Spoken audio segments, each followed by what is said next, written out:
A recent news article shows how social media is more accessible and usage is up among adolescents. The New York Times reports screen time in adolescents increased by 17% from 2019 to 2021. 12 News' Cameron Smith spoke to a UMMC psychologist who says social media is changing the way people interact with each other and it's not going away.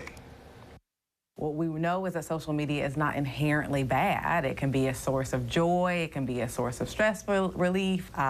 It can be a source of connection with other people.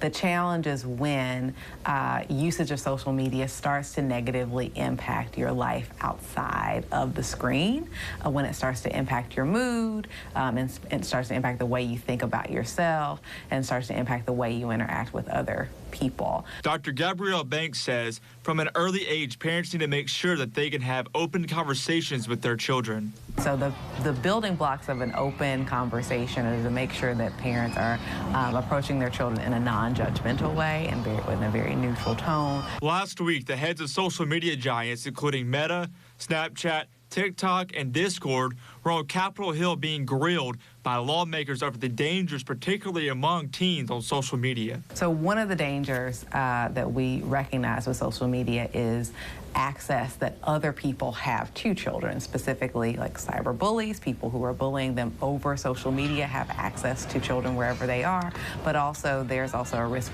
of inappropriate contact with other people who mean them harm. Because social media ain't good for you. It can ruin your life, and it can give you depression, anxiety, suicidal thoughts. I say because like sometimes we go on the screen too much, and like we like cause like all-nighters and stay up, and eventually like mess up on our screen time, and we end up doing it too much, making us go insane about it and just want to be on it 24/7.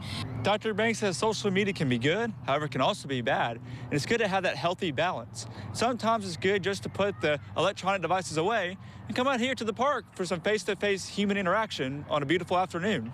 And so in order to protect children's safety, we recognize chiefly that when engaging with social media, we want parents to make sure that they are monitoring and asking questions and continuing an open conversation about the content in which their children are engaging. Reporting in Jackson, Cameron Smith, 12 News.